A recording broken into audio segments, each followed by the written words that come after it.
নমস্কার বন্ধুরা, আপনাদের সকলকে স্বাগত জানাই। আজকের এই ভিডিওটি অত্যন্ত গুরুত্বপূর্ণ হতে চলেছে, কেননা আজকে একটা নতুন আপডেট উঠে এসেছে। সেটা হচ্ছে ডিএ এরিয়ার কিংবা আমাদের রাজ্য সরকারি পেনশনারদের জন্য এবং বিশেষ করে কলকাতা কর্পোরেশন এলাকার রাজ্য সরকারি পেনশনারদের বকেয়া ডিআর সংক্রান্ত বড় খবর এই মুহূর্তে কিন্তু উঠে এসেছে। হ্যাঁ বন্ধুরা, ঠিকই শুনেছেন, কলকাতা কর্পোরেশন এলাকার রাজ্য সরকারি পেনশনারদের বকেয়া ডিআর সংক্রান্ত বড় খবর। সেখানে কি কি উঠে আসছে সেটাই কিন্তু আপনাদের সামনে একটু তুলে ধরছি। তাছাড়া বিস্তারিত যাওয়ার আগে আপনাদের কাছে একটা বিনীত অনুরোধ, আপনারা যদি এই চ্যানেলে নতুন হয়ে থাকেন তো অবশ্যই কিন্তু চ্যানেলটিকে সাবস্ক্রাইব করে পাশের বেল আইকনটি প্রেস করে রাখবেন, যাতে আমি চাই না যে পরবর্তীতে কোনো গুরুত্বপূর্ণ আপডেট থেকে বঞ্চিত হন, এবং পরবর্তীতে আরো গুরুত্বপূর্ণ আপডেট এই চ্যানেলের মাধ্যমে কিন্তু আপনাদেরকে প্রোভাইড করা হবে। ঠিক আছে, চলুন শুরু করা যাক। এখানে কি কি বলা হয়েছে সেটা প্রথমে একটু এক নজরে দেখে নেওয়া যাক। দেখুন, কলকাতা কর্পোরেশন এলাকার পেনশনারদের জন্য বকেয়া ডিআর প্রদানের নির্দেশিকা জারি। আর দ্বিতীয়ত, দীর্ঘ জটিলতার পর 2008 থেকে 2019 সালের বকেয়া ডিআর এর 50% অবিলম্বে প্রদানের ঘোষণা। অ্যাকাউন্টেন্ট জেনারেলের তথ্যের ভিত্তিতে এই বকেয়া অর্থ নির্ধারণ করা হবে। চার হচ্ছে,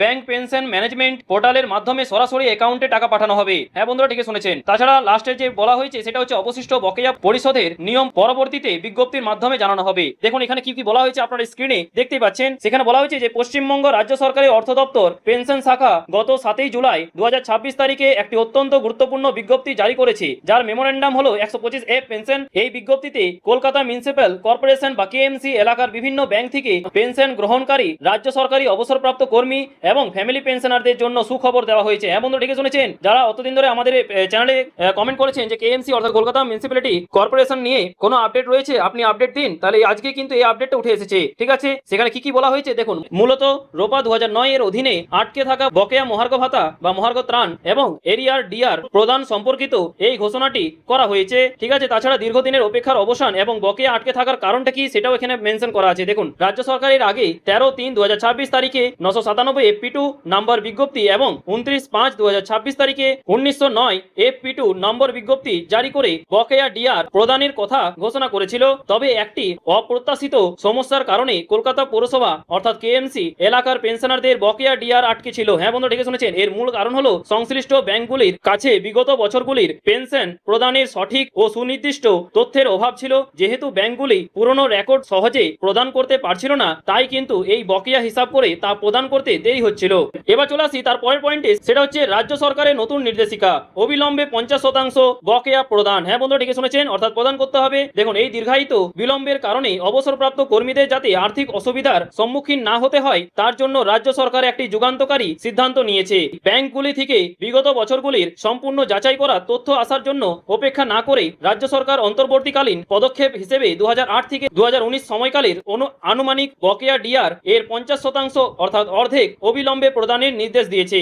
এর ফলে কেএমসি এলাকার পেনশনাররা দীর্ঘ অপেক্ষার পর অবশেষে কিছুটা আর্থিক স্বস্তি পাবেন। হ্যাঁ বন্ধুরা, ঠিকই শুনেছেন, আপনারাও কিন্তু এখানে এই ডিআর অর্থাৎ ডিএ পেতে চলেছেন। ঠিক আছে, তাছাড়া বকেয়া ডিআর এর হিসাব কিভাবে হবে দেখুন, এখানে লেখা হচ্ছে, এখানে এই খবরে উঠে আসছে, সেটা হচ্ছে accountant general of West Bengal অর্থাৎ এজি বেঙ্গল এর দ্বারা সরবরাহ করা তথ্যের ভিত্তিতে এই আনুমানিক বকেয়ার হিসাব করা হবে। আর দ্বিতীয়ত, রোপা 2009 চলাকালীন 1/4/2008 থেকে 31/12/2019 পর্যন্ত অর্থ দপ্তর দ্বারা বিজ্ঞাপিত ডিআর হার অনুযায়ী এই বকেয়া অর্থ নির্ধারণ করা হবে। ঠিক আছে, আর তাছাড়া এই হিসাবটি এআইসিপিআই বা all India consumer price index 100% neutralisation এর ওপর ভিত্তি করে কিন্তু তৈরি করা হবে।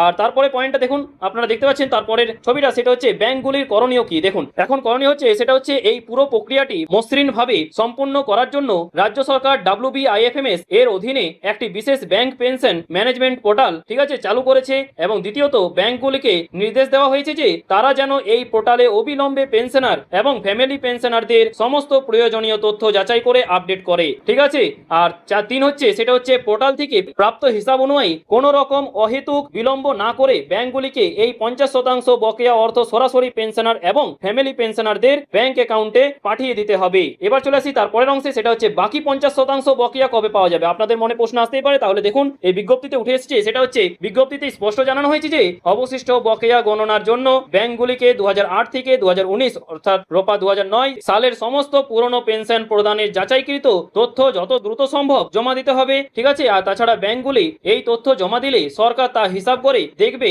এবং অবশিষ্ট বকেয়া ডিআর প্রদানের পদ্ধতি ও নিয়মাবলী পরবর্তীতে একটি আলাদা বিজ্ঞপ্তির মাধ্যমে জানিয়ে দেবে। এবার চলে আসি একটা জরুরি পরামর্শে, সেটা হচ্ছে দেখুন, এখানে বলা আছে যে কলকাতা মিউনিসিপ্যাল কর্পোরেশন অর্থাৎ কেএমসি এলাকার যে সমস্ত রাজ্য সরকারি অবসরপ্রাপ্ত কর্মী বা ফ্যামিলি পেনশনার ব্যাংক মারফত নিজেদের পেনশন গ্রহণ করেন তাদের জন্য পরামর্শ হলো অবিলম্বে নিজেদের ব্যাংকের শাখার সাথে যোগাযোগ রাখা, আপনার কেওয়াইসি এবং life certificate up to date আছে কিনা তা কিন্তু নিশ্চিত করুন, যাতে আপনার ব্যাংক অ্যাকাউন্টে এই বকেয়া টাকা সরাসরি ঢুকতে কোনো প্রকার সমস্যা না হয়। এই অন্তর্বর্তীকালীন পদক্ষেপ পেনশনারদের জন্য এক বড় স্বস্তির খবর, যা তাদের বর্তমান আর্থিক চাহিদা পূরণে সহায়ক হবে। সো বন্ধুরা, এটাই কিন্তু আজকে ছিল আপডেট। আশা করছি আপনারা এই ইনফরমেশনটা পেয়ে অনেকেই উপকৃত হয়েছেন, এবং উপকৃত হলে অবশ্যই কিন্তু ভিডিওটি প্রচন্ড পরিমাণে শেয়ার করবেন, যাতে আপনার সহকর্মী থেকে সমস্ত সরকারি কর্মচারী থেকে শুরু করে পেনশনারদের থেকে শুরু করে সমস্ত সরকারি কর্মচারীদের অবশ্যই কিন্তু শেয়ার করবেন এই ভিডিওটি, যাতে ওনারাও এই ইনফরমেশনটা পেয়ে উপকৃত হন। ঠিক আছে, তো বন্ধুরা, আজকে এই পর্যন্তই। দেখা হচ্ছে পরের ভিডিওতে নতুন কোনো আপডেট নিয়ে। থ্যাংক ইউ, পাশে থাকবেন, সুস্থ থাকবেন। আর মনে কিছু প্রশ্ন থাকলে অবশ্যই নির্দ্বিধায় কিন্তু কমেন্ট বক্সে জানাতে পারেন। আমি প্রত্যেকটা কমেন্ট পড়ে কিন্তু অ্যান্সার দেওয়ার চেষ্টা করি।